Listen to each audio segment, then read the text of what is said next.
Olá pessoal, sejam muito bem-vindos. Por aqui o professor Felipe Molinari. Nesse vídeo nós vamos falar sobre o CRP, Planejamento Detalhado das Necessidades de Capacidade. Esse vídeo, pessoal, nós vamos ver aqui, ele está dividido, assim como os demais, os anteriores vídeos, também nessa estrutura, se você está seguindo por ordem, ele é dividido. Parte 1, a estrutura do CRP. Parte 2, a lógica de cálculo, os passos para fazer isso. E a parte 3, um exemplo prático aplicado para o CRP. E aí o que nós temos aqui? Nós vamos entender onde é que está alocado o CRP na nossa estrutura, o parceiro do MRP. Quando nós estamos falando no planejamento de materiais, a lógica é a mesma para o RRP, para o RCCP e para o CRP. Então nós temos o planejamento aqui dos materiais em si, tá?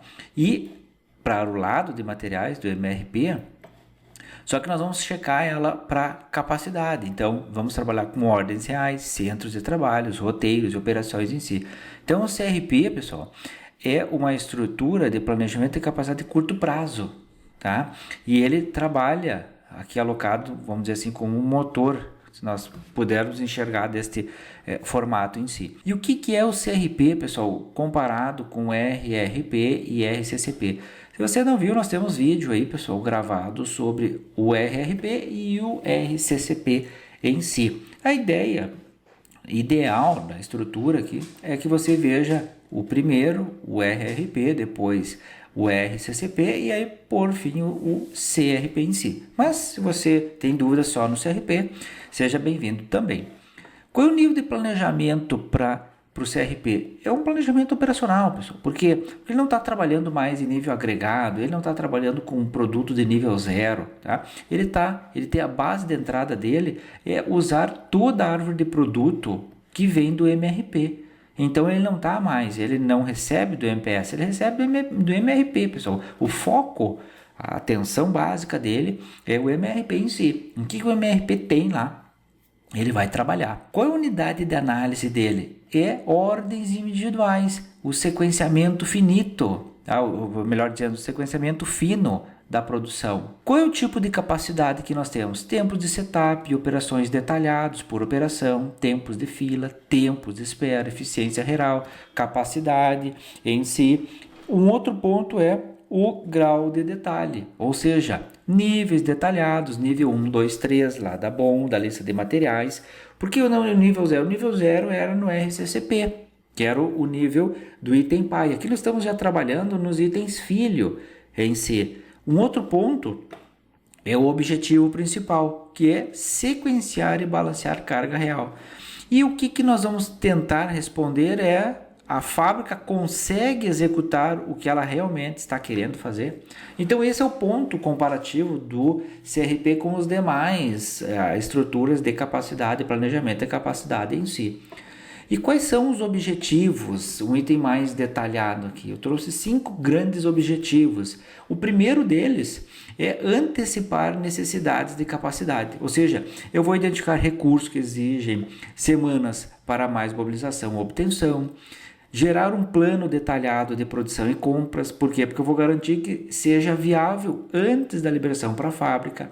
Eu vou validar os dois, na verdade, o MPS e o MRP. Tá? O MPS eu valido e envio lá para o MRP em si, mas eu vou estar validando um e outro, assegurando que o plano de materiais ele é compatível com a capacidade real dos centros produtivos. E um outro ponto é eu vou detectar gargalos, sobrecargas, ociosidades, permitindo ajustes antecipados no curto e médio prazo. Ele é muito também ligado com outros planos de capacidade. Então, gargalo, sobrecarga, ociosidade, é mais ou menos aí semelhante ao RCCP em si, mas o RCCP é mais para itens pai, nível 0, e esse aqui para itens filho em si, para desdobramentos da lista de materiais da BOM em si. E o último objetivo é suportar decisões corretivas, por exemplo, redistribuição de carga, hora extra, terceirização, mudança de sequenciamento, nivelamento e outros itens em si. E aí vamos lá, pessoal. O item 2, a parte 2, eu preciso agora saber a lógica de cálculo do CRP. E o que eu tenho aqui, pessoal? 7 itens que nós vamos trabalhar um por um. E o primeiro deles é justamente que eu vou, na etapa 1, eu vou explodir o MRP. O que é explodir o MRP? É a lista de materiais, bom. Tá? Em ordens planejadas e ordens firmes, ordens já confirmadas em si. Então eu vou extrair todas as ordens que precisam ser processadas, ordens planejadas geradas pelo MRP, PLO, as ordens firmes já liberadas, FPO, itens de todos os níveis da lista de materiais, tá? Bom. Para que você, porventura, não saiba o que é bom, nós temos um vídeo sobre MRP e lá eu explico detalhadamente sobre a bom em si. As datas de necessidade e as quantidades, após considerar os estoques e os lotes. Então eu deixo um exemplo de tabela, você vai ter lá o item, o tipo de ordem, quantidade, data de liberação, data necessária, lote e prioridade. Tá? Então toda essa estrutura aqui. Feito isso na etapa 1, etapa 2 eu vou carregar os roteiros, os routines e as operações. Então para cada ordem eu vou abrir um roteiro completo, ou seja, um centro de trabalho, sequência de operação, tempo de setup. Então é essa estrutura aqui, ó. A tabela base do roteiro, o item, operação, centro de trabalho, tempo unitário, o setup, de transferência e algum campo de observação que eu tenha aqui. Um outro ponto, pessoal, é a etapa 3, que eu vou determinar tempos padrão detalhados. Tempos padrão detalhados. Então, o que eu vou fazer aqui? Eu vou calcular os tempos reais por operação, só que eu vou considerar o seguinte, o tempo unitário, ou seja, o tempo para produzir uma unidade, o obtido via estudos de tempo ou de estudos do posto de trabalho em si, cronoanálise ou métodos históricos, aí vai depender do que você tem na sua empresa. Um tempo de setup, que é o tempo de preparação da máquina ou da estação antes do início do lote. O tempo de fila, que pode ser um tempo informativo em si, é o tempo médio de espera antes do processamento no centro de trabalho. Não entra no cálculo de carga, mas ele vai afetar o seu lead time em si, tá? O seu tempo de atravessamento. Um tempo de transferência também pode ser informativo, que é o tempo necessário para movimentar o lote entre as operações ou entre as estações de trabalho em si. Ele não compõe carga, mas apenas o prazo total. E um outro ponto extremamente importante, que é a eficiência daquele recurso, ou seja, representa o desempenho real do CT, considerando perdas, como paradas, ritmos, variabilidade e outros itens, ou seja, perdas planejadas em si, tá? Perdas planejadas.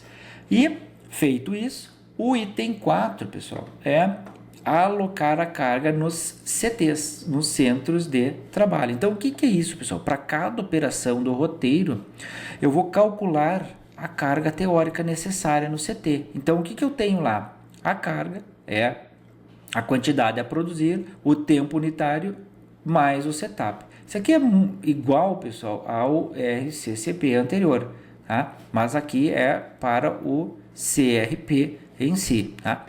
E eu vou fazer o ajuste pela eficiência. Então, a carga ajustada pela eficiência que eu tenho, tá? Vou fazer a divisão nessa estrutura aqui. Feito isso, etapa 5 é programar a carga no calendário de capacidade. E eu vou ter o quê? Eu vou distribuir a carga ao longo do horizonte usando o calendário real de fábrica, tá? Então, calendário real de fábrica. Pelo menos 4 pontos, pessoal. Os turnos, folgas, horários, feriados em si, eu vou definir quantas horas produtivas existem por dia e por semana. Eu vou ajustar jornadas especiais, banco de horas, revezamentos em si. Capacidade por dia, tá? Por hora, tá? Hora dia, hora semana. Então, a minha capacidade bruta, ela vai ser igual às horas disponíveis vezes os turnos, vezes os dias. E a minha capacidade efetiva é justamente essa capacidade bruta vezes a eficiência do CT. Eu vou ter também as indisponibilidades e manutenções programadas, ou seja, paradas planejadas, elas reduzem a capacidade diária em si. O pior da parada planejada, pessoal, é aquela parada não planejada, tá? Essa é a pior que tem. E eu preciso trabalhar nas duas em si, para reduzir as duas, tá? Para reduzir elas. Inclui um setup maior, um tempo de preparação de máquina maior, um TPM, uma calibração, uma auditoria em si, tá? Uma fiscalização. Então, tudo isso aqui é uma disponibilidade de uma manutenção programada em si. Eu também tenho o item 4, pessoal, que é a capacidade finita ou infinita, que é o módulo de cálculo do CRP. Ou seja, finita, o sistema respeita os limites reais.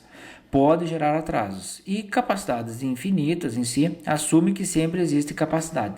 Só que, nesses casos de infinita, pessoal, ele vai te gerar, por uma questão lógica, um gargalo na tua linha produtiva em si, tá? Então, o próximo ponto, etapa 6, eu vou comparar as cargas com as capacidades. Então, o que eu tenho, pessoal? De 0 a 80% eu vou ter folga excessiva. De 80 a 100 eu vou ter o que se chama de ideal. Tá? Então, para fazer um comparativo dessas duas antes de entrar nas próximas, o que eu tenho na folga excessiva, pessoal? Qual a implicação operacional disso? Eu tenho uma capacidade ociosa elevada. Eu tenho um recurso subutilizado, possível custo operacional desnecessário. O que eu faço de ação recomendada? Eu posso distribuir uma operação, agrupar lote, realocar operador, avaliar redução de turnos e outros itens em si. Então isso aqui, essa coluna são estratégias de operação, estratégias de gestão industrial que eu vou ter que trabalhar na minha linha, tá? Para conter essa estrutura de folga excessiva. A mesma linha para utilização de 80% a 100%, que é o ideal. Mas mesmo assim, o que eu vou ter que fazer? Ação, manter o planejamento, monitorar desempenho e a variabilidade do processo. Aqui é um dos pontos mais importantes, porque eu tenho que manter aquilo, deixar o ritmo na estrutura que eu estou pondo naquele momento. Então, mesmo quando é distribuir operações, que é um item, mas manter aquele fluxo, aquela estrutura ideal também é complexo. Um outro ponto é quando eu tenho a utilização de 100 a 120%, eu tenho uma sobrecarga, ou seja, eu estou trabalhando uma carga maior que a minha capacidade. O que eu tenho? Um sistema operando próximo do limite. Pequenos desvios causam atrasos, e aí eu vou ter que avaliar contratos. Ajustar o sequenciamento, antecipar ordens, reduzir setups, considerar hora extra e tantos outros itens para ações recomendadas em si. E um outro ponto é aquele que eu tenho, aí sim, uma sobrecarga crítica, eu tenho um gargalo na minha produção. Por quê? Porque eu tenho uma capacidade insuficiente para a demanda, atraso inevitável se nada for feito. Tá? E eu vou ter que abrir exceções, pessoal. Terceirizar a operação, vou ter que buscar um nivelamento de produção, adicionar turno, redistribuir carga, revisitar o MPS, colocar bancos aqui para hora extra em si. Então tem toda uma estrutura e, na verdade, é uma ausência de gestão em si, pessoal. Tá? Acontece. É normal? Não é normal, mas acontece bastante, tá, pessoal? Então, feita a etapa 6, o que nós fizemos? Na etapa 7, a etapa final, nós identificamos esses gargalos e ajustamos os planos. Então, vamos considerar o seguinte, tem o mês 1, mês 2, mês 3, mês 4 e mês 5, eu tinha aqui o limite de capacidade. Tá? Nesse mês 4, eu tenho um estouro de capacidade. Então, o que eu vou fazer, pessoal? Se nós pegarmos essa estrutura aqui, ó, uma sobrecarga crítica, eu posso terceirizar a operação, nivelar a produção, adicionar turno, redistribuir carga, revisitar o MPFs. O que eu posso fazer aqui? Redistribuir carga. Então, eu vou redistribuir uma carga. Tá? Posso colocar para o período 3, posso colocar para o período 5. Tá? Então é essa estrutura que eu vou estar colocando aqui para fazer essa estratégia. Então etapa 6 e etapa 7 são muito ligadas aí nessas estruturas. Então entendido isso aqui, pessoal, tá? Para nós fecharmos aqui, eu deixo algumas sugestões em si. Então situação identificada. Carga maior que a capacidade disponível, a demanda excede a velocidade produtiva. Então, possíveis ações: acrescentar turno, hora extra, receber operadores, adquirir equipamentos. Tá? E para cada uma delas, conflitos de uso de mesma máquina, lead time suficiente, gargalo produtivo com recurso crítico, eu tenho uma possível ação de PCP na minha gestão de fábrica em si. Vai depender do seu contexto, muitas vezes você pode usar vários métodos ao mesmo tempo e você vai ter soluções para a sua estratégia em si. O principal ponto é você adotar soluções e não fazer uma estrutura, como se diz, de braço cruzado, não fazer nada, tá? Então é melhor você fazer as suas estruturas, testar elas, avaliar aquilo que deu certo e aí sim você fazer as suas melhorias, seguir com melhoria contínua, em cima sempre buscando, pessoal, a causa do problema, buscando a causa do problema, tá? Não o efeito em si. Naquele momento, quando você tem, por exemplo, um gargalo produtivo, você tem um efeito. Então, isso você vai ter que dar um jeito de resolver naquela estrutura, em pouco tempo. Mas você vai ter que fazer uma análise causa-raiz, um A3, tem tantas outras ferramentas para isso, para buscar a causa ou as causas disso. Porque se você resolver hoje, na próxima semana vai ter essa estrutura, esse gargalo produtivo, um lead time insuficiente, conflito de uso de mesma máquina, carga, marca, capacidade disponível e assim sucessivamente. Então busque resolver a causa, não o efeito, tá? Porque se você resolve o efeito hoje, amanhã aparece de novo, tá? Então, dito isso, pessoal, vamos para a parte 3, que é o nosso exemplo prático de CRP. E o que nós temos aqui, pessoal? Bom, primeiro ponto, pessoal, tá? É explodir o MRP em ordens planejadas e ordens firmes. Então tem lá, eu vou extrair todas as ordens que precisam ser processadas, as PLO, FPO, a lista da BOM, as datas de necessidade e as quantidades. Então o que eu tenho lá, pessoal? Eu tenho 3 itens nessa minha estrutura. O item A, então ele tem o tipo de ordem, um PLO, ordens planejadas geradas pelo MRP, quantidade 150, a data de liberação, dia 5/4, a data necessária, dia 10, o lote, a política de loteamento, lote fixo e a prioridade alta. E assim eu tenho para cada um, para B e para C, tá? Para todas elas as estruturas aqui, tá? Aí agora, pessoal, entendido o item 1, nós vamos para o item 2, carregar os roteiros e as operações. Então, cada item eu vou explodir em seu roteiro de fabricação, tá? Que vai definir o que? A sequência de operação, centros, tempos de setup padrão e recursos alternativos se houver. Então, eu tenho lá, ó, tabela base de roteiro, o item A, tá? Tem o item A, 1A. Eu vou dizer que no item A eu tenho 2 aqui, tá? Operação 10, operação 20, depois o item B, a operação 10 e o item C, a operação 10. Centro de trabalho, pessoal, então a operação, o OP10 passa no C1, ele tem um tempo unitário de 0,2 hora, um setup de 1 hora, uma transferência, pessoal, aqui uma transferência de 0,1 e é lá na usinagem, tá? Depois ele sai da usinagem e vai para a operação 20, que é no CT3. E ele tem o seu tempo unitário de 0,15, setup de 0,50, não tem transferência e vai para furação em si. E assim sucessivamente, o B e o C vai lá para a solda e para a usinagem. Para cada um deles tem o tempo aqui. Feito isso, pessoal, agora eu vou fazer o que? Determinar os tempos padrão detalhados em si. Então, detalhados e as cargas por operação. Então, eu tenho lá, pessoal, a carga da operação 10, o CT1, a carga OP20, CT3, a OP10 na CT2 e a COP10 na CT1.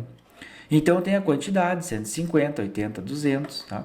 O tempo unitário, setup, tempo de fila, a tempo de transferência e a eficiência para cada um deles. Você veja que a eficiência é diferente, pessoal, 85, 90, 80, 85, eu coloquei elas diferentes aqui, só para nós termos um comparativo para cada uma delas em si, tá? Então tenho carga ajustada pela eficiência. Então o que eu vou fazer? Vou multiplicar 150 vezes 0,2, 150 vezes 0,2, mais o meu tempo de setup, ou seja, eu vou multiplicar ele e vou dividir pela eficiência, tá? E eu vou ter o que? Para a operação A, operação 10 do centro 1, eu tenho 36 horas e meia. Para o AOP20, eu tenho 25,6 horas. Para o P10 do B, 31,2. E para o C, o P10, 24,7. Tá? Essas 4 aqui. Então, as cargas totais aqui, tá? Agora, o que eu vou fazer aqui, pessoal? Eu vou calcular a carga em cada centro de trabalho. tá? Então, centro de trabalho. Eu tenho o CT1, o CT2 e o CT3. Então, tenho lá o item A, C, B e A. Operação 10, 10, 10 e 20. Então, o que eu vou fazer, pessoal? Eu vou fazendo para cada uma delas aquilo que eu fiz antes, tá? 36, 25, 31 e 24. Ver aqui todas elas, tá? Todas elas, só que aqui colocadas numa estrutura de carga por cento de trabalho, item de operação. E depois a carga total por centro. Então, o centro 1, eu vou somar esses dois aqui, tá?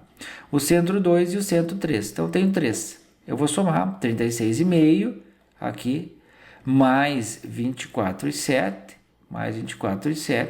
Então, eu vou ter 61,2. Na CT2, pessoal, 31,2 está aqui. E depois 25,6, tá? 25,6. Está aqui ela, tá? Feito isso, pessoal, calculei a carga em cada centro de trabalho em si. Agora eu vou partir para a estrutura que é programar a carga no calendário de capacidade. Por que eu vou fazer isso? Porque agora eu vou comparar essa carga com as capacidades em si. E essa é a parte que vai diferenciar o CRP dos outros métodos. Mais ou menos aquela estrutura anterior, se você lembrar no RCCP, você já viu isso. Não, nós mais ou menos estávamos repetindo a mesma estrutura em si. Tá? Claro, com a ajuda de um exemplo diferente. Então, para o RCCP um exemplo, aqui no CRP um outro exemplo em si, mas meio parecidos aí, tá, pessoal?